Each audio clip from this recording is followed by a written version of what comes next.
ኢትዮጵያ ሚዲያዎች በምን ቅርጽ በምን መልክ ስራቸውን ቢከውኑ ይሻላል በታስባለህ ለተባለው ያው በጽሁፎች ላይ እንዳስቀመጥኩት እውነት የሚናገሩ ሚዲያዎች ያዩትን የሰሙትን በኮግኒቲቭ ዕውቀት ብቻ ሳይሆን ኤምፒሪካል በሆነ መንገድ ያን ኢንሲደንት ከቦታው ከሁኔታው ጋር አያይዘው እውነትን የሚገልጡ ቢሆኑ ጠቃሚ ነው ብዬ አስባለሁ።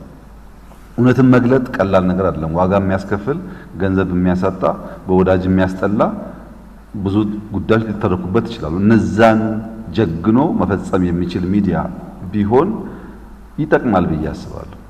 ሁለተኛ የጋራ ማንነት ላይ የጋራ ማንነት የሚገነቡ ቢሆኑ የመጀመሪያው ከአሚኮ ጋር የነበረኝ ቆይታ 9 ዓመት ገደማ ነው። መለስ ብለህ ብታየው ይሄንን ነው የሚያሳየው። ለምሳሌ የአማራና የኦሮሞ ሕዝብ ታሪክ የዛሬ 100 ዓመት አይጀምርም።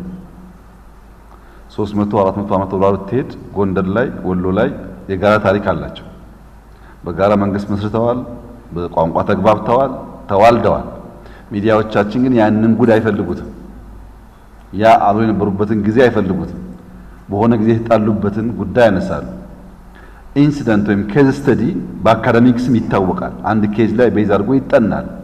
ነገር ግን ሚዲያዎች ኤምፒሪካሊ ኩነትን ከወቅቱ ከከባቢ ጋር አስተሳስረው ማሳየት ቢችሉ ኖሮ አብዛኛው የጋራ ማንነት ያጣንባቸው ልምምዶች ይቀረፋሉ ብዬ አስባለሁ።